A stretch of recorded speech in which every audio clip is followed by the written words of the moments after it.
2239페이지에 보시면 히브리서 12장 14절부터 29절까지 요약이 되어 있습니다. 자, 여기 보시면 무슨 생활이라 나오죠? 그죠? 거룩한 생활이 어디에 연결이 되냐 하면요. 베드로 전서의 주제가 뭐죠? 맞죠? 베드로 후서가 뭐냐 하면 불의한 생활의 경계죠. 뭔가 연결고리가 있는 것 같죠?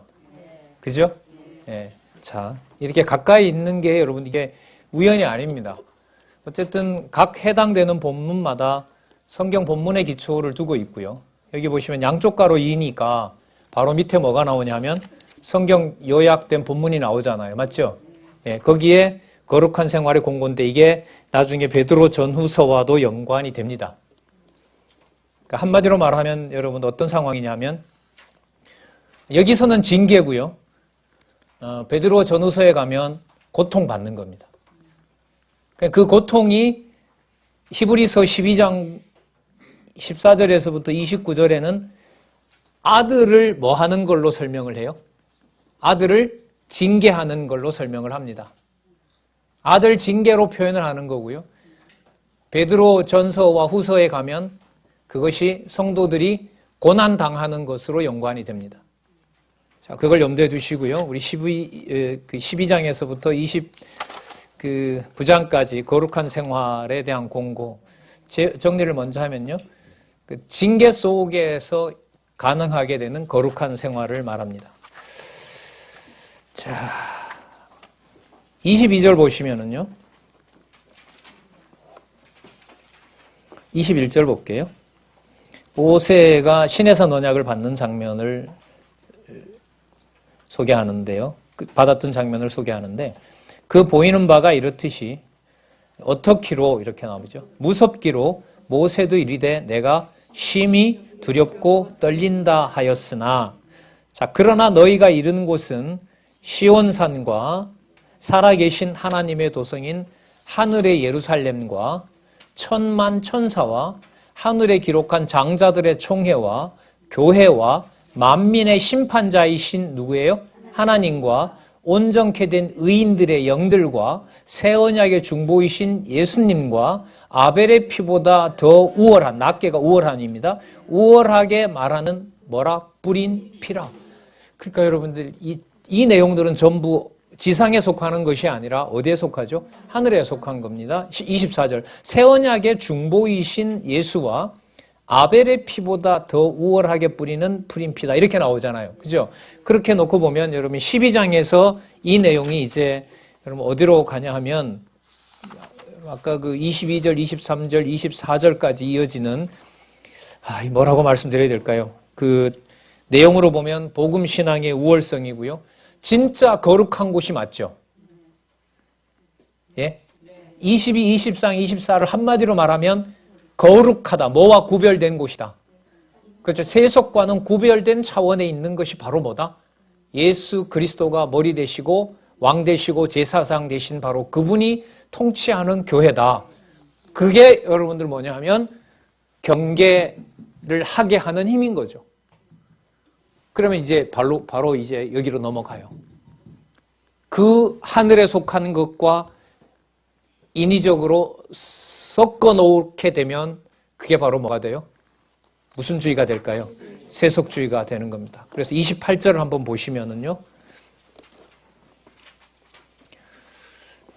자, 27절 볼게요. 또 이 한 번이라 하시면 진동치 아니하는 것을 영존케 하기 위하여 진동할 것들 곧 만든 것들에 변동될 것을 나타내심이니 여러분 그러니까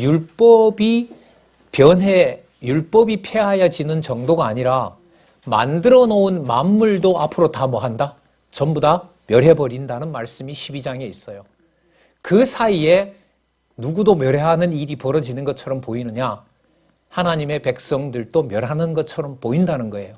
그러나 아까 이미 어디에 어떤 나라를 소개했죠? 진동하지 않는 하나님 나라를 설명한 거죠. 마치 그리스도가 몸으로 죽으셨지만 그가 어디에 가신 것처럼 하나님 우편에 가신 것처럼. 그럼 이 투쟁 속에 성도들의 고난이 있고 고통이 있고 그 사이에 그 거룩함을 지키도록 하는데 그 하시는 내용이 바로 야고보서에 가면 하늘에 속한 지혜로만 가능하다. 그러므로 몇 초 동안 놀리는 혀를 가지고 지혜를 팽개쳐 버리지 말아라. 그게 여러분 야고보서라고 보시면 돼요. 그 야고보서와는 다르게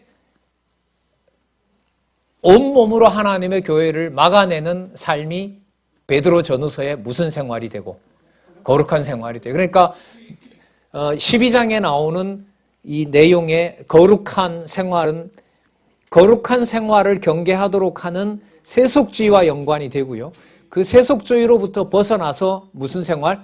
고통 가운데서 거룩한 생활을 하도록 한다는 내용이 베드로 전후서입니다. 그 결과 어떤 일이 벌어지냐 하면 육신의 몸을 가지고 이 세상에 살지만 그 안에는 아버지와 아들이 하나가 된 것처럼 성령께서 아버지와 아들 하나 된 모습을 육신의 삶을 통해서 하나님이 존재하신다는 것을 알려준다. 그게 뭐예요? 요한 1, 2, 3서에 서로 뭐가 있게 하려 함이라? 이렇게 갑니다. 그러면 투쟁을 또 한 번 정리할 수 있죠. 투쟁은 성도들 사이에 두세 사람이 모여서 진리를 나누는 그 자리가 바로 성령께서 뭐 하게 하는 현장이다? 투쟁케 하시는 현장입니다. 그럼 반대로 말하면 두세 사람 모였다고 우습게 보고 공부, 예를 들면 우리 둘이 뭐 하겠느냐, 이건 벌써 멀리 가버린 겁니다. 투쟁에서 지는 거죠. 네. 자, 좀 심각하죠. 이런 내용으로 보면. 자, 13장에 여러분들 제목을 한번 보시면 무슨 생활의 우월성 나오죠? 자, 여러분 이 교회 생활은 앞부분에 나타났던 12장 28절에 나왔죠. 뭐 하지 않는 나라? 그런데 이 교회가 지상에서 뭘 당해요? 고난 가운데 있는 거죠. 그러니까 뭐 흔들리는 것처럼 보이는 거예요. 육신으로는 흔들리지만 성령께서 함께 하시는 하나님의 교회는 흔들린다, 안 흔들린다?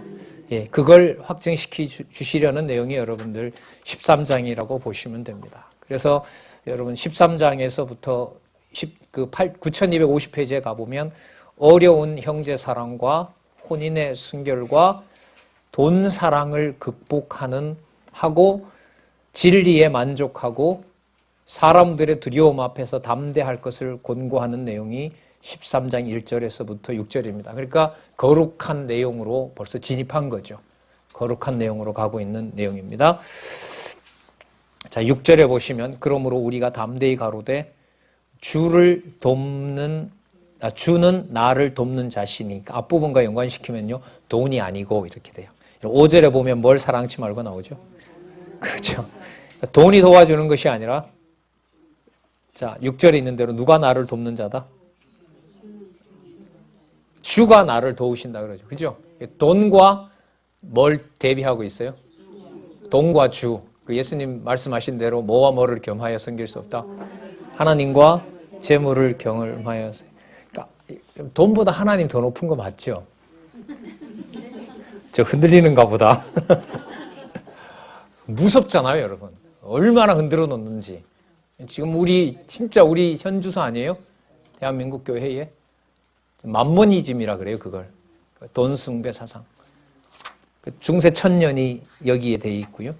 자, 그럼 여기에서 이제 거룩한 생활, 교회 생활의 핵심은 뭐냐? 13장 7절이에요. 이게 이제 야고보서로 넘어가는 아주 중요한 부분이 되죠. 자, 무엇을 너희에게 이루고 13장 7절. 하나님의 말씀을 너희에게 이루고 너희를 인도하던 자. 여러분 이게 히브리서 결론이에요. 그러면 유대주의 경계는 뭐 하는 문제예요? 말씀 인도해 주는 거죠. 그죠? 예, 분명하죠? 예, 투쟁은 결국 함께한 그곳에서 한 사람이든 두 사람이든 간에 무엇을 안내해 주는 거. 하나님 말씀 안내해 주는 거. 너무너무 선명해요. 여기서 끝나는 것이 아니라 여러분 이 부분이 뒤에 가면 또 강조가 됩니다. 7절 나오고요. 13절을 먼저 보고요. 자, 그런즉 이제 여러분 이 고난과 연관된 겁니다. 우리는 그 능력이 치욕이죠. 아까 예수님께서 부끄러움 당하셨다 그랬잖아요. 우리는 그 치욕을 지고 능력을 지고 영문 밖에 가면 골고다가 있거든요. 예수님 거기 뭐하러 가셨죠? 그렇죠. 영문 밖으로 그에게 나아가자. 이게 한마디로 말하면 같이 죽자 이 말인 거죠. 우리 젊은 권사님들은 싫어서 저도 젊기 때문에 진짜 14. 우리가 여기는 영구한 도성이 없고 오직 장차 올 것을 찾나니 이러므로 우리가 누구로 말미암아? 예수로 말미암아 항상 무슨 제사? 그럼 이게 찬미 제사가 아까 영문 밖에 나가서 뭐 하는 거세요, 이게? 여러분 어찌 하겠습니까? 죽으면 안 된다 그러네요. 자, 또 나옵니다. 이걸 이제 17절에 보시면 여러분 아까 우리 7절에 보면 너를 인도하던 자라고 나왔었죠. 이분들이 권하는 게 뭐냐면 영문 밖으로 간 그리스도와 함께 구별된 것이 교회 생활이라는 걸 얘기하는 거예요. 17절에 또 나와요, 이게. 너희를 인도하는 자들에게 순종당하고 복종당하라. 그러니까 그 사람들의 명령에 구르라는 말이 아니라요. 그분들이 가르친 무엇을? 말씀을 그대로 따르라는 것이 여러분 이게 히브리서가 여러분 끝나는 내용입니다.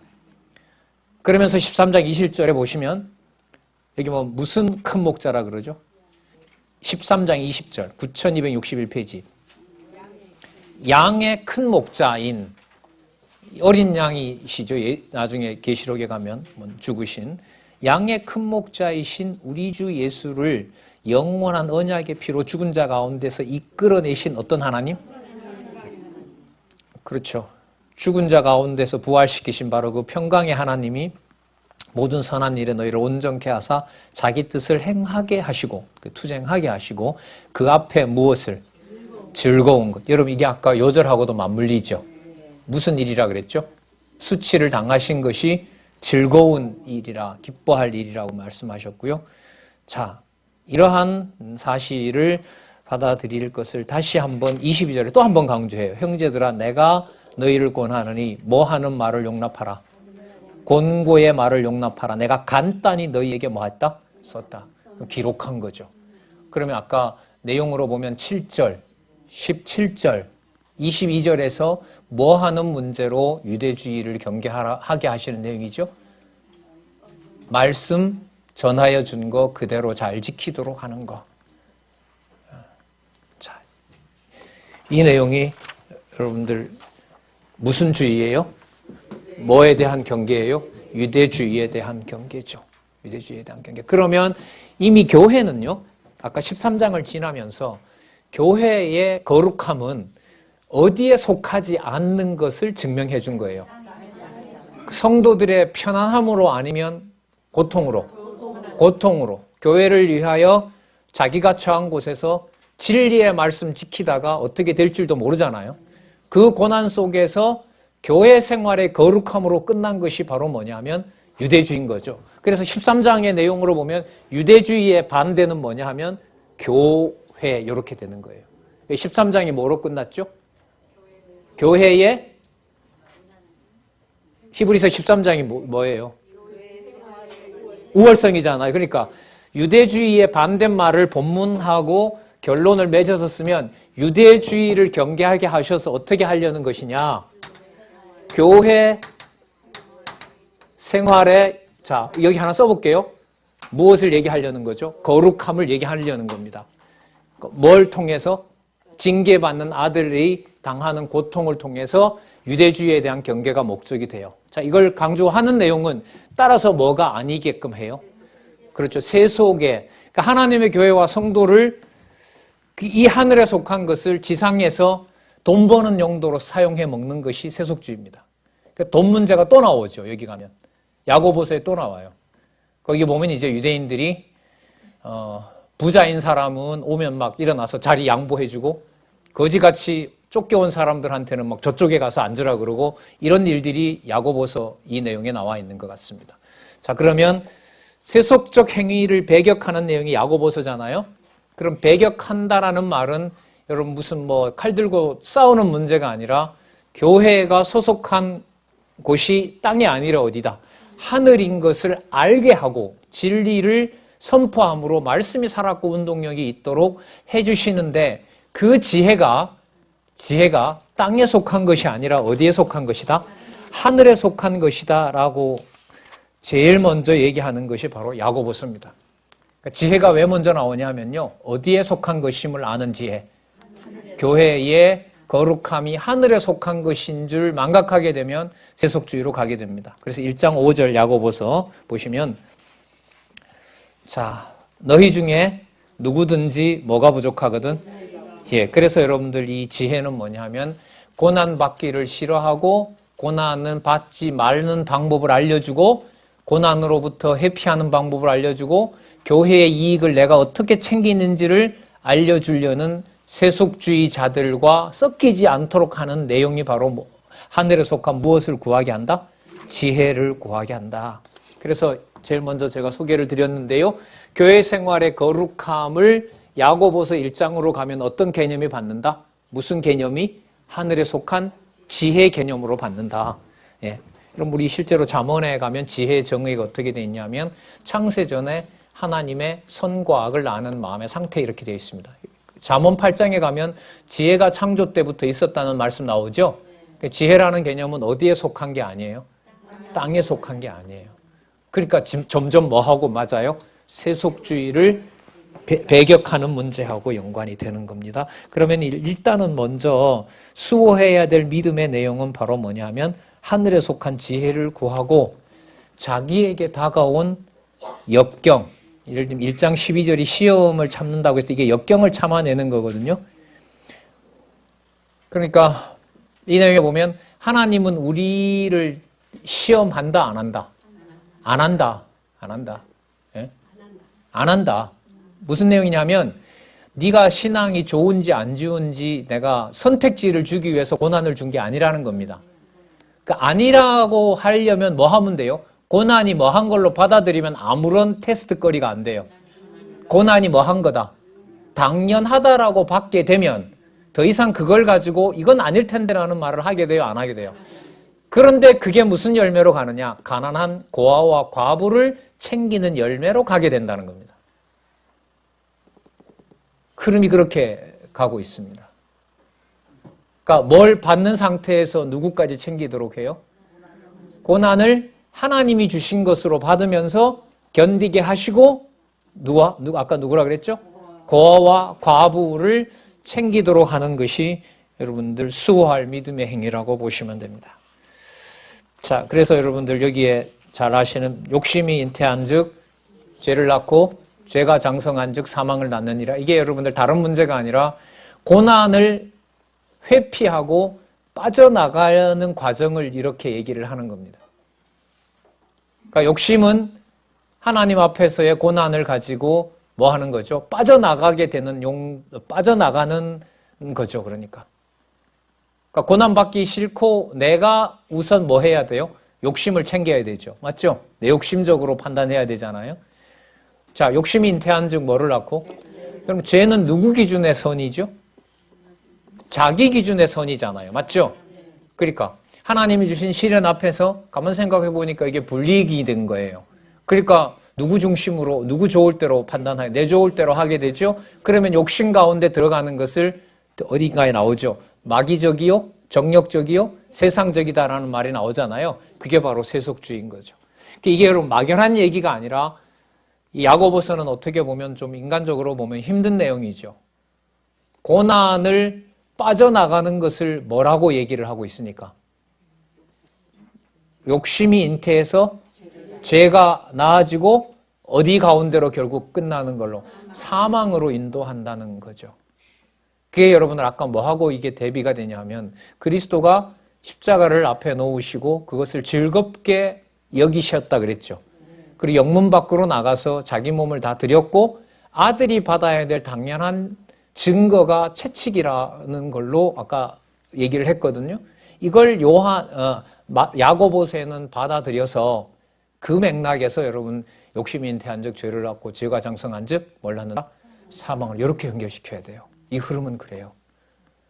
그럼 이걸 여러분 성령께서 교회가 하늘에 속한 거기 때문에 이 지상에서 뭘 받는 것을 당연하게 받아들이도록 한다. 고난과 고통을 받는 일이 아들로서 너무나 당연한 거라는 거죠. 그런데 여기에 진리 공급이 안 되면 일반 철학자들, 그 의인들, 도덕가들이 말하는 대로 자기 의의를 세우면서 가는 겁니다. 세상에 그렇게 산 의인들은 꽤 많거든요. 국가를 위해서, 어떤 명분을 위해서. 그것이 진리의 바탕을 두지 않으면 그리스도와는 아무런 관계가 없는 겁니다. 참 냉정하죠. 이런 면에서 보면. 뭐 하기도 힘든데 이 어려운 상황에서요. 견디기도 힘든데 혀 잘못 올리게 되면 온 교회 다 태운다고 얘기하는 것이 몇 장부터냐면 2장에 뭐 할 불신의 행위가 나왔죠? 야고보서 2장.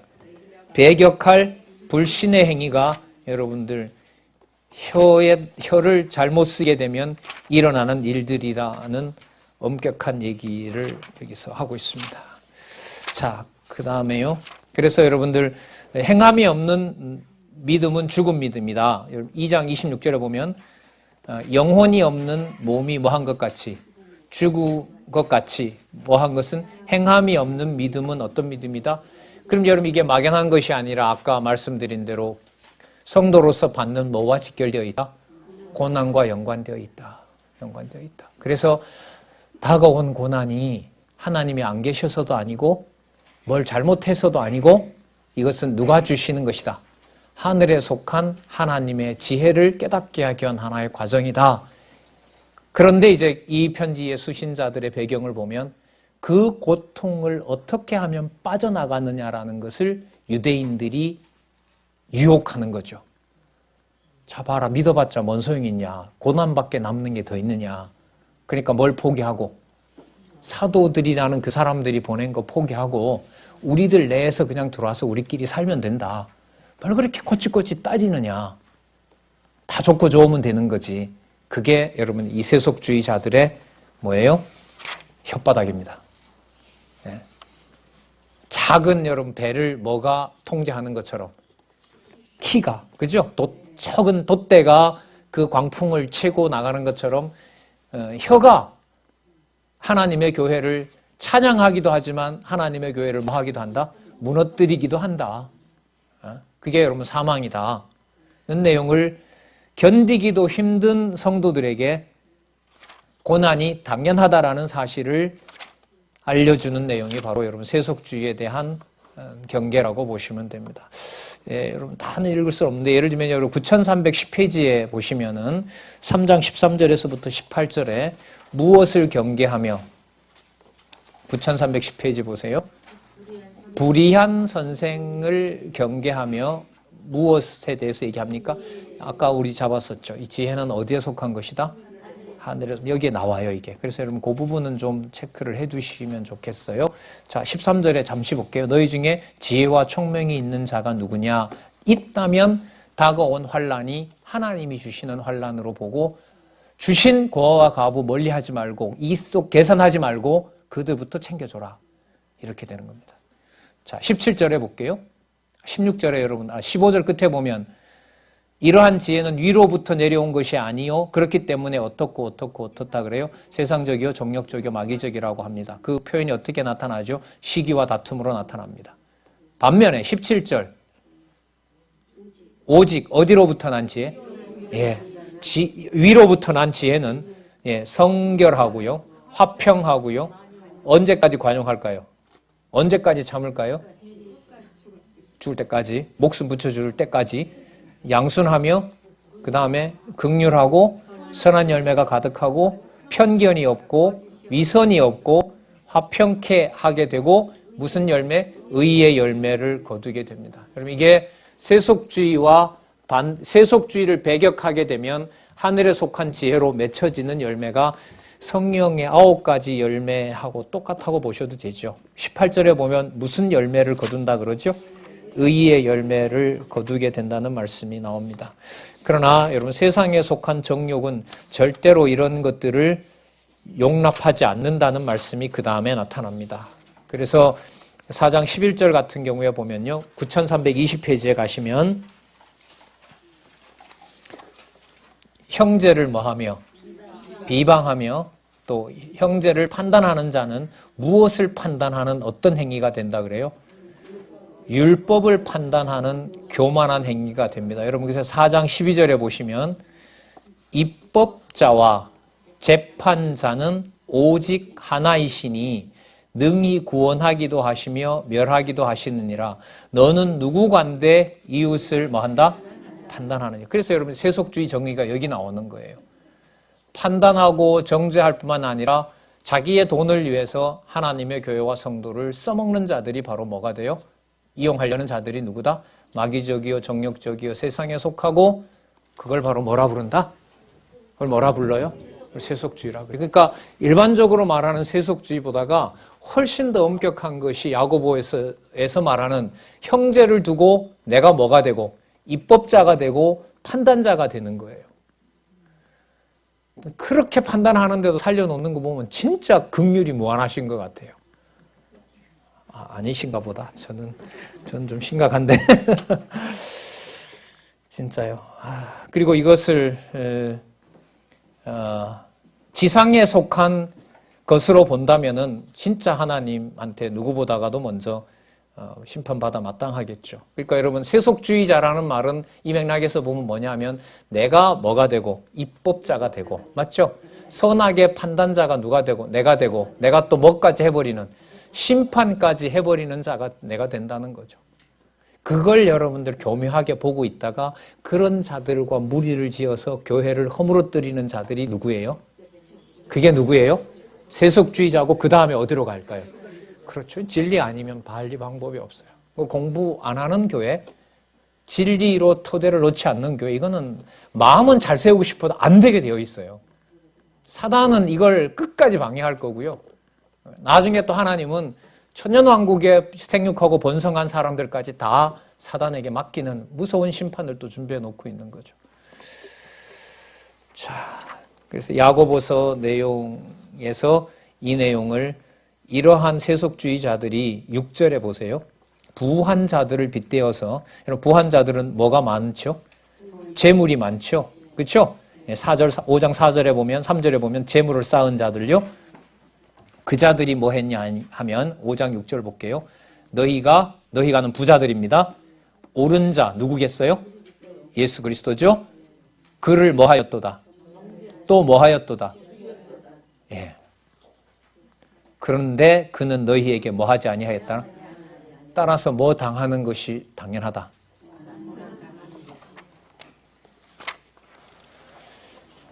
그리고 주의 강림을 기다리라는 말은 당하는데 언제까지 당한다?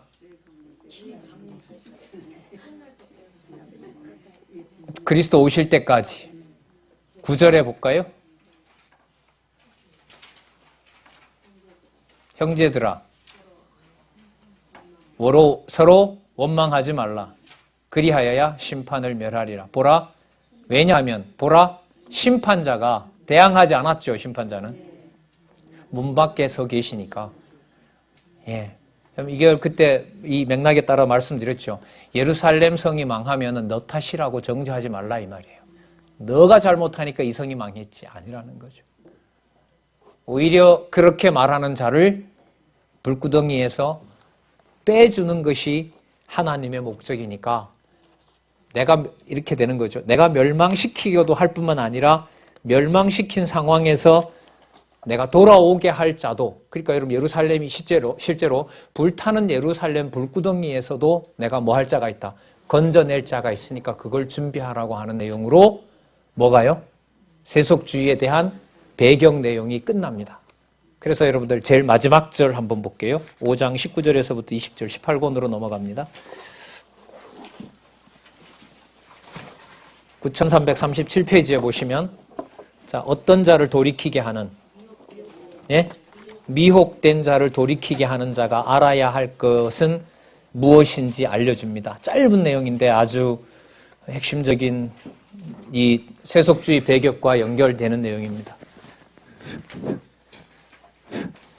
약하죠. 바꿀까요? 괜찮아요? 여러분 잘 들리세요? 예, 알겠습니다.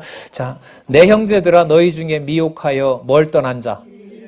그러니까 교회 보다가 여러분들 더 돈을 더 사랑하는 자를 누가 돌아서게 하면 너희가 알 것은, 자, 그다음 볼게요. 누구를? 죄인을 어디에서? 미혹한 길에서 돌아서게 하는 자가 그 영혼을 어디에서? 사망에서 구원하여 뭐하는? 허다한 죄를 덮을 것이니라. 여러분, 세속주의를 경계하도록 하신다는 내용이 마지막에 여러분들 이렇게 끝나게 됩니다. 그러면 여러분, 이 세속주의를 경계하게 하는 이 내용이 어디로부터 온 지혜를 받아야 가능하다고 그랬죠? 야고보서가. 그건 하늘에 속해 있다는 것을 어디에서 증거했죠? 히브리서 끝에 교회 생활의 거룩함에서 우월성에서 얘기했었죠. 자, 그러면 야고보서에서 마쳤던 대로 영혼을 돌아서게 하는, 미혹한 길에서 돌아서게 하고 영혼을 어디에서? 사망에서 구원하여 허다한 죄를 덮게 하는 생활을 뭐라고 불러요? 이게 베드로서로 넘어와요. 그게 무슨 생활이에요? 거룩한 생활을 촉구하는 내용으로 연관이 됩니다. 그래서 여러분, 이제 거룩은 어디로 가게 되냐 하면은요, 아까 히브리서에서 하나님 보좌 우편에 앉아 계셨고 가끔 나왔습니다마는 우리가 말하는 전통신학에서는 삼위 하나님이라 그러고요. 우리는 보통 영원하신 하나님 이렇게 표현하는 성부, 성자, 성령 하나님에게 붙어있는 거룩함을 얘기해요. 이게 베드로전서의 출발이에요. 그럼 당연히 맞죠. 예를 들면 베드로전서에 아버지와 아들과 성령으로부터 구별함을 받은 성도다라는 말은 이미 야고보서에서 증명하고 있는 내용 맞죠? 그죠? 예, 어디에 벗어나서 어디에 속한? 그렇죠. 세속주의에서 벗어나서 어디에 속한? 하늘에 속한 지혜를 가지고 있는 자. 자, 그럼 볼까요?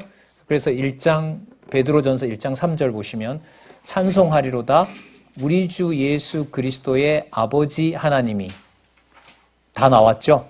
성자, 성부, 그죠? 그 많으신 긍휼대로 예수 그리스도가 죽은 자 가운데서 부활하심으로 말미암아, 여러분 여기에 누가 함께 하셨죠? 성령께서 함께 하셨던 거죠. 우리를 뭐하게 하사? 누가 거듭나게 하시죠? 성령께서. 그럼 다 나왔죠? 거듭나게 하사 산소망이 있게 하시며, 자, 썩지 않고 더럽지 않고 쇠화해지지 않는 기업. 이게 무슨 기업이요? 거룩한 기업인 거죠. 거룩한 기업. 벌써 이 서론이 다 나와 있는 거예요. 쇠화하지 않는 기업을 있게 하시나니 너희를 위하여, 여기 다 또 나오네요. 어디에 간직한 것이다? 예, 하늘에 간직한 것이다. 그래서 시험이 다가온다 하더라도 그것이 당연하다라는 말씀이 여기에 그 다음에 계속해서 나타납니다. 그래서 1장 9절에 보시면, 1장 7절에 볼까요? 너희 믿음의 시련이, 자, 9344 너희 믿음의 시련이 불로 연단하여도 없어질 금보다 더 귀하다, 이렇게 나오죠. 그죠? 예, 8절 예수를 너희가 보지 못하였으나 사랑하는도다. 이제도 보지 못하나 믿고 말할 수 없는 영광스러운 즐거움으로 기뻐하니. 뭘 당하는 상황에서도? 고난 당하는 상황에서. 계속 반복되죠? 그러니까 여러분들 아까 히브리서 요절이 중요해요, 안 해요? 뭘 이해하는데? 히브리서 전체를 이해하는데. 그래서 오늘 요절 중심으로 시작을 한 겁니다. 9절요. 믿음의 결국 곧 육체가 아닌 무엇의 구원이다? 영혼 구원과 관련되어 있다는 말씀을 하고 있습니다. 뿐만 아니라 여러분들 또 기록을 하고 있는데요. 이 내용들은 1장 13절에서부터 25절에 보면, 여러분 1장 20절 한번 볼게요.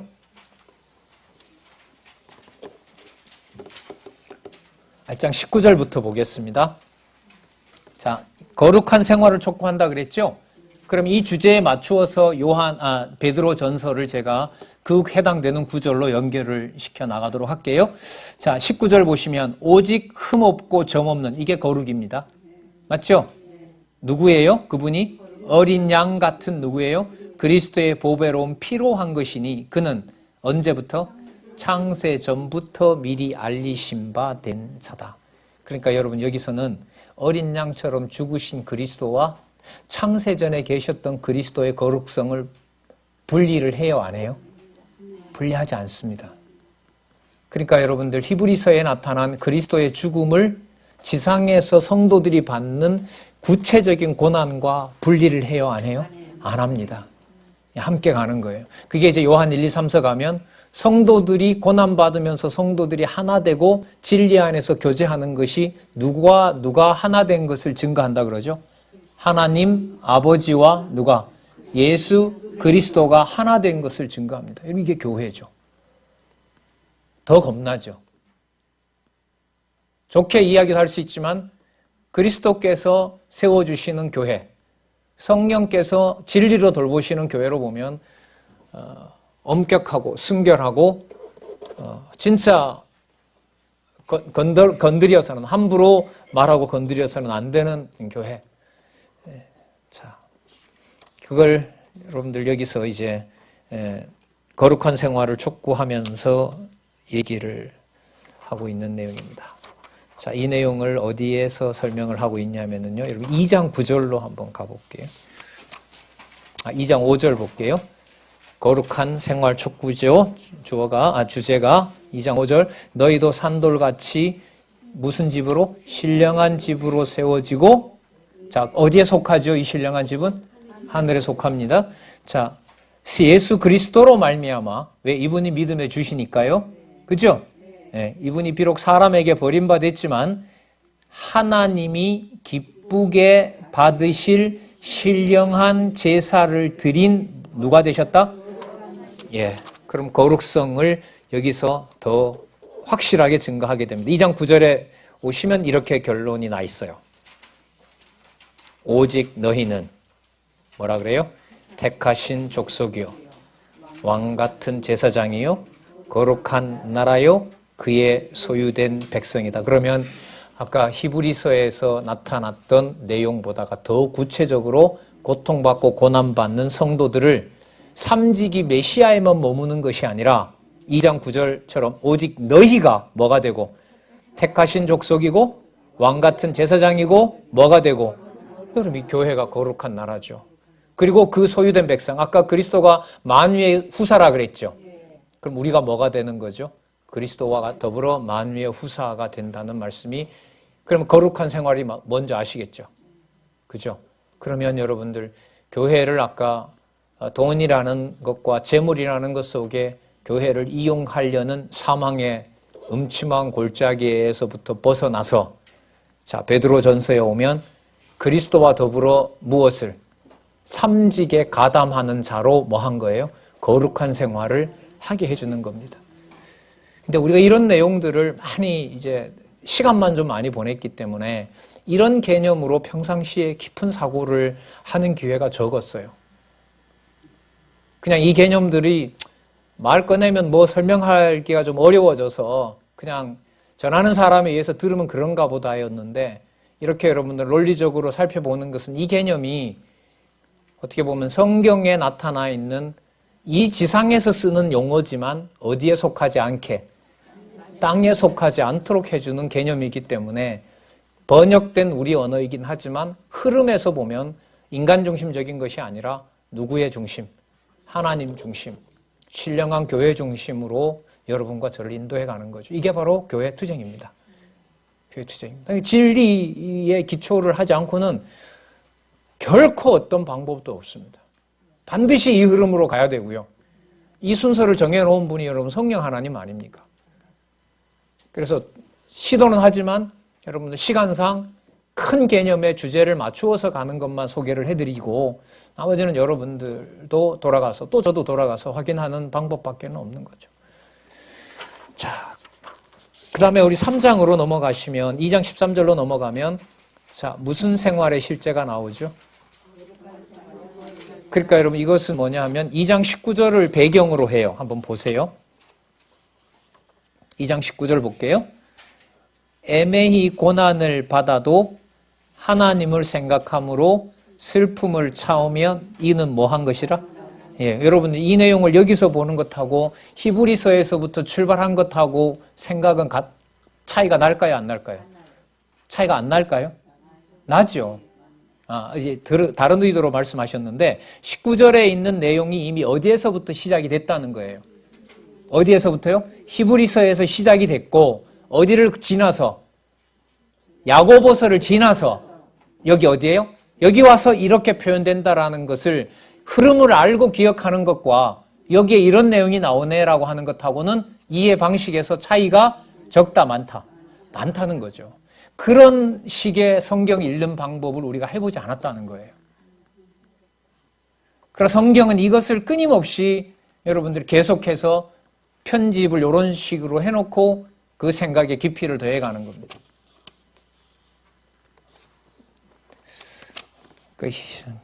이 베드로후서를 한 15장으로 안 쓰고 5장 정도까지 써준 게 감사한 거죠. 더 상세하게 써줬으면 양이 그만큼 늘어나는데 모든 말들이 여러분들이 이게 압축이 되어 있어요. 21절 볼게요. 이를 위하여 너희가 부르심을 입었으니 그리스도도 너희를 위하여 고난을 받으사 너희에게 무엇을 끼쳐? 무슨 본입니까? 이 본은? 고난을 받는 본이죠. 맞죠? 예. 그래서 여러분들 3장에 넘어가면 이 본이 어디에서부터 시작이 되도록 하냐 하면 부부가 선하게 사는 생활에서부터 소개를 하고 있습니다. 맞죠? 예. 인간의 제도에 순복하는 내용이 앞부분에 나왔고요. 그러니까 쉽게 말하면요, 죽을 만한 거죠. 세상 권력을 내 기준으로 보면 얼토당토 않는 세금을 부과하는 것 같지만은 여러분 이거는 지금 유대인들에게는 다가올 예루살렘 멸망을 시키는 세속 권력과 연관이 되어 있어요. 근데 예수님에 의해서도 어느 뒤는 무너지게 돼 있죠? 예루살렘 성전은 처참하게 무너지게 돼 있어요. 그게 누구 일이라는 걸 지금 이렇게 알려줘요.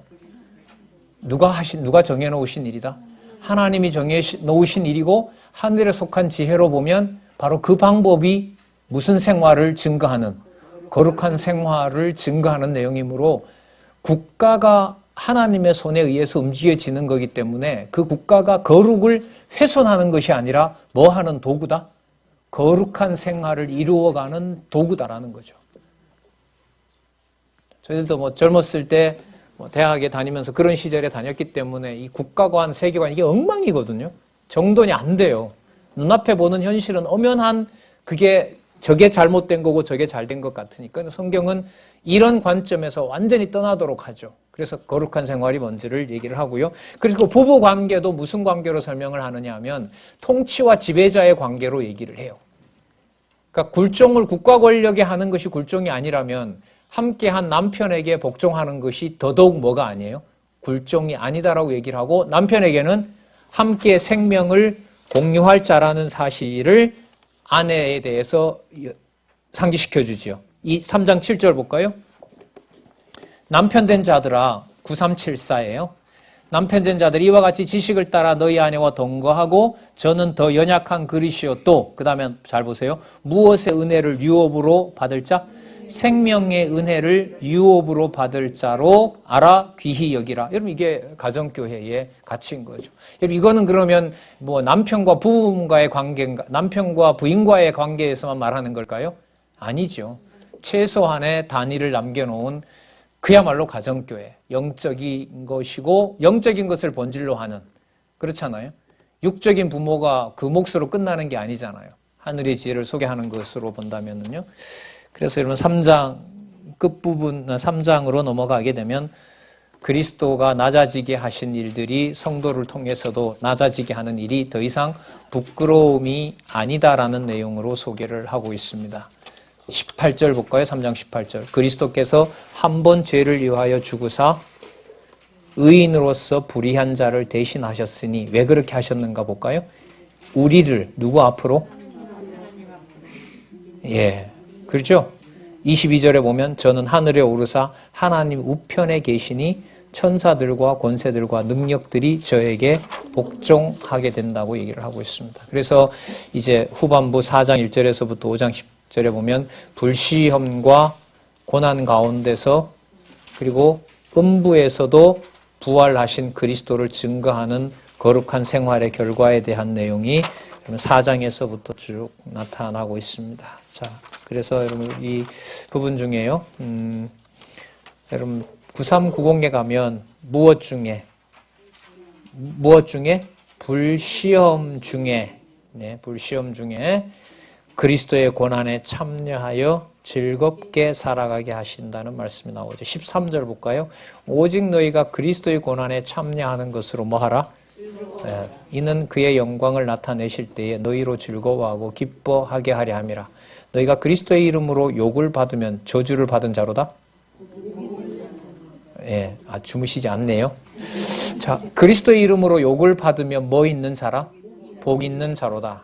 영광의 영, 곧 하나님의 영이 너희에게 있기 때문이다. 자, 그리고 5장 1절에서 14절에 보면 교회로 뭐 하게 해요?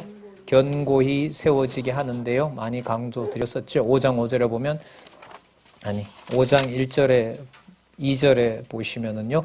너희 중에 하나님의 양무리를 치되 부득이함으로 하지 말고 오직 하나님의 뜻을 쫓아 자원함으로 하며 오직 더러운 일을 위하여 하지 말고 오직 즐거운 뜻으로 하며 맡기운 자들에게 주장하는 자세를 하지 말고 오직 양무리에 뭐가 되라? 본이 되라. 명령하나니 차라리 안 하고 정급하면 소리 없이 하고 나중에 칭찬받는 것이 아니라 오해는 더 받고. 자, 5절 젊은 자들아 이와 같이 누구에게? 장로들에게 순복하고 다 겸손으로 허리를 동이느니라. 여러분 이러한 행위의 그 삶이 불의한 생활을 경계하는 구체적인 일로 이제 여러분 베드로후서로 가는데 베드로후서는 우리 근간했기 때문에요. 말씀을 좀 드리면은 바로 뭐와 연관이 된다 그랬죠? 아까 히브리서 마지막에 어떻게 끝났어요? 말씀을 인도하던 자들을 기억하라고 하죠. 맞죠? 그 다음 베드로 야고보서에서도 아까 그랬죠. 말씀으로 영혼에서 불구덩이에서 구원하는 자를 얘기했죠. 그 다음에 베드로 아까 전서 마지막에도 보면 누구예요? 장로들. 맞죠? 그 장로들의 진리 안에서 그 인도하는 것을 따르라고 한 거고요. 후서에 가면 여러분 구체적으로 무슨 문제가 강조된다 그랬죠? 9406페이지에 맞죠? 누구와 누구를 아는 것. 그렇죠. 하나님과 예수를 안다는 것을 엄청 강조합니다. 그래서 1장 19절에 보시면은 중요한 구절이라고 그랬죠. 또 우리에게 9416, 또 우리에게 더 확실한 예언, 이제 온전한 것이죠. 계시 기록입니다. 더 확실한 예언이 있어 어두운 데 비치는 등불과 같으니 날이 새어 샛별이 너희에게 떠오르기까지 너희가 이것을 주의하는 것이 어떻다? 가하다. 그러면서 여러분들 아주 중요한 모든 성경은 사사로이 풀 것이 아니고 하나님의 뜻으로 된 것이 아니라 오직 성령의 감동하심을 입은 사람들에게 말하는 것이니까 무슨 뜻이겠어요? 고난 가운데서 보낸 진리에 대해서 철두철미하게 관리를 하셨으면 좋겠다라는 것으로 끝납니다. 자, 그래서 여러분들 그 3장에 가면 경건한 신앙의 소망으로 가면 자, 여러분 아직 계시록이 기록됐어요? 안 됐어요? 안 됐죠? 근데 오신다는 것은 약속해 주셨죠? 그런데 그 날짜나 그 재림 상황에 대해서 완성이 안 됐기 때문에 함부로 말하면 뭐 하게 돼요? 어긋나게 되죠. 자, 그래서 여러분들 9435페이지에 가시면 무엇의 약속을 기억하는 걸 얘기해 줘요? 강림의 약속. 자, 그러나 함부로 풀다가 넘어진 자들이 많기 때문에 그렇게 하지 말라고 마지막으로 다시 한번 경고를 해줍니다. 자, 3장 16절이죠. 9444페이지. 또 그 모든 편지에도 이런 일에 관하여 말하였으되 그 중에 알기 어려운 것이 더러 있으니 무식한 자들이 굳세지 못한 자들과 무식한 자들과 굳세지 못한 자들이 다른 성경과 같이 그것도 뭐 하다가 억지로 풀다가 뭐 했어요? 스스로 망한 거니까 적어 놓은 기록을 넘어서서 함부로 나가지 말기를 바란다. 그러니까 여러분 성경 해석의 가이드라인이나 이런 것을 누가 해주세요? 성령께서 해주시는 거죠. 그러니까 성경을 지키고 읽어 나가는 것 자체가 충분 조건은 아니지만 사도들의 편지를 무시하고서는 뭐 할 수 없어요? 투쟁을 근본적으로 할 수 없어요. 듣는다고 다 되는 것도 아니죠. 왜? 그 속에 누구도 같이 자라게 하고 있으니까. 누구도 같이 자라게 하고 있으니까. 적그리스도도 자라게 하고 있으니까. 그러니까 예수님께서도 언제 가서 다 뽑아낸다 그러죠? 마지막 추수 때 가서 뽑아낸다는 거죠. 자, 그래서 여기서 진짜 민감하죠. 그러면 누가 생명을 나누는 자며 누가 아까 베드로 전후서에서 말했던 대로 베드로 전서 같으면 창세전 영원하신 삼위 하나님, 성부, 성자, 성령 하나님께 속한 자로서 거룩하며 그 거룩한 자가 중에 누가 도대체 성경을 바로 푸는 자이며 이걸 어떻게 알 수 있겠어요? 맞죠? 그렇게 하고 싶은데 그렇지 않습니까? 그 대답을 여러분들 어디서 해줘요? 요한 1서에서부터 해줘요. 그게 여러분 시작하는 내용이 뭐로 시작하죠? 그리스도에 대한 확증. 뭘 통해서? 성도들의 사귐을 통해서. 그럼 이게 뭐가 맞아요? 투쟁이 맞죠. 투쟁에서 이기고 있는 현장이 뭐냐 하면 성도들이 진리 안에 사귀고 있는 모임이 많으냐 적으냐. 그것이 뭐 많고 적다는 것보다 그것이 선명하게 존재하느냐 안 하느냐가 진리가 떠나 있느냐 아니냐에 대한 가장 중요한 증거가 되죠. 우리 시스템으로 말하면 가정교회에서 교회 학교에서 연령을 초월하여 부모로부터 선배로부터 진리의 공급이 확실하게 되고 있느냐. 그게 하나의 절대 객관적인 건 아니지만 객관적인 지표가 되겠죠. 그러니까 어른들 같으면 우리 전체 교회 모임이 우리 집 그리고 구역 예를 들면 교회 전체 그리고 진리를 감독하는 예를 들면 뭐 원로회나 아니면 이제 지도자들의 운영회나 그런 뭐 곳곳에 있는 분들이 진리로 서가느냐 아니냐 이게 가장 중요한 눈으로 볼 수 있고 들어기를 수 있는 조건이 되겠죠. 예. 자, 그게 여러분들 1장 3절에서 요한일서 1장 3절에서부터 이렇게 나오네요. 우리가 보고 들은 바를 누구와 더불어서 보고 들었죠? 사도 요한이 누구와 더불어 보고 들었어요? 제일 먼저 1장 1절에 나오는 거예요. 태초부터 있는 생명의 말씀에 관하여 우리가 들었고 또 눈으로 봤고 계속해서 지켜봤고 우리 손으로 뭐 한 거예요? 만진 거죠. 그게 3절에 와서 우리가 보고 들은 바를 너희에게 전함은 너희로 우리와 사귐이 있게 하려미니 우리의 사귐은 여기 답이 나오네요. 아버지와 그 아들 예수 그리스도와 함께 함이라 라는 내용으로 여러분 앞부분의 말씀에서 영원한 생명의 말씀을 증거하고 있습니다. 자, 그 다음에 여러분 2장 18절에서부터 3절에 보면 무엇의 정체를 알려줍니까? 적그리스도의 정체를 알려줍니다. 여러분 적그리스도는 어디에서 나간 자들이라 그랬죠? 교회에서 나간 자예요. 잘 알아요. 속속들이 너무나 잘 알아요. 교회를 해치려고 하기 때문에 우리가 관심을 갖는 것보다 개인 성도에 대해서 더 잘 알아야 돼요. 맞죠? 우리는 저 사람을 이용하려고 하지 않기 때문에 우리라기보다가 진리 안에 거룩한 자 같으면 그 사람을 하려고 하지 않기 때문에 그 사람을 면밀하게 이것저것 인간적으로 다 파악할 필요가 있을까요? 없을까요? 없죠. 그러나 그 사람을 무너뜨리려고 한다면 뭘 알아야 돼요? 다 알아야 돼요. 그러니까 인간적인 관계 속에 너무 깊어가는 게 이게 좋은 게 아니에요. 저 사람은 내 편이다? 하나님 안 잡아주면 더 무서운 나락으로 갑니다. 왜 그러냐 하면 적그리스도는 어디에 나가게 되어 있으니까? 교회에서 나가서 교회를 대적하는 자가 있고요. 그 속에는 뭐가 없고 그리스도가 있겠어요? 없겠어요? 없죠. 누구에게 속하겠어요? 마귀에게 속하겠죠. 형제를 사랑하겠어요? 미워하겠어요? 여러분 그 내용이 그 본문 속에 쭉 나타납니다. 자, 2장 21절 볼게요. 내가 너희에게 쓴 것은 너희가 진리를 알지 못함이 아니라 너희가 알물 인함이라. 또 모든 거짓은 진리에서 나지 않음을 인함이라.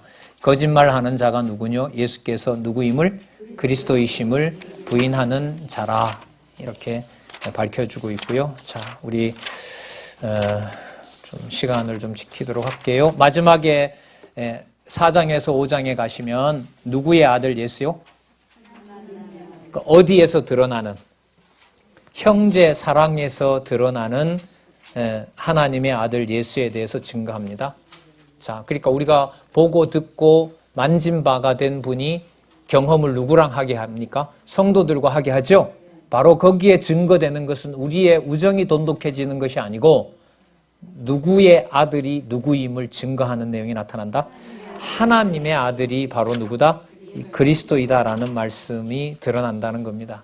자, 그래서 여러분 많이 말씀드렸죠. 하나님은 사랑이시다라는 게 막연한 게 아니고요.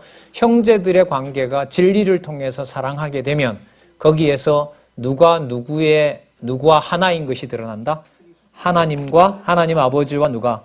그리스도가 하나인 것이 드러난다. 4장 16절 볼게요.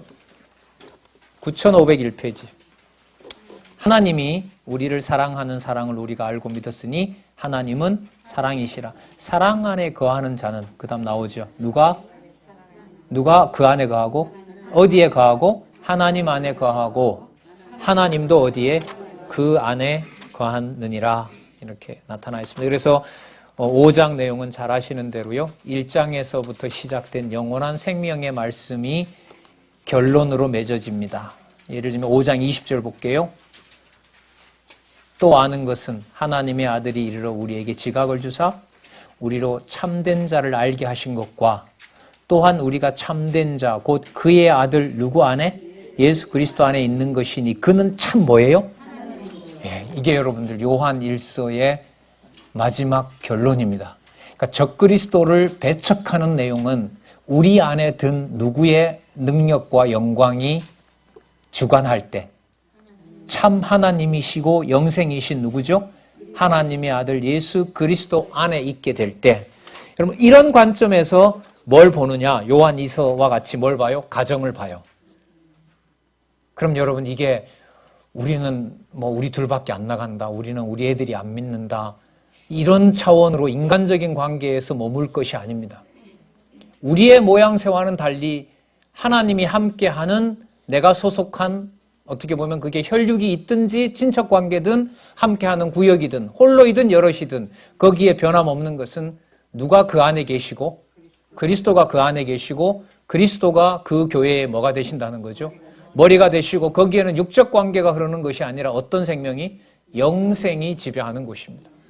이게 교회입니다. 교회에서 끝나는 것이 아니라 투쟁하게 하신다는 말씀이 여러분 요한 2서고요. 요한 3서 내용도 더 좁혀서 누구에 대하여? 그러니까 표현으로 보면 개인에 대하여지만 그 개인 속에 있는 무엇을 소개하는 겁니까?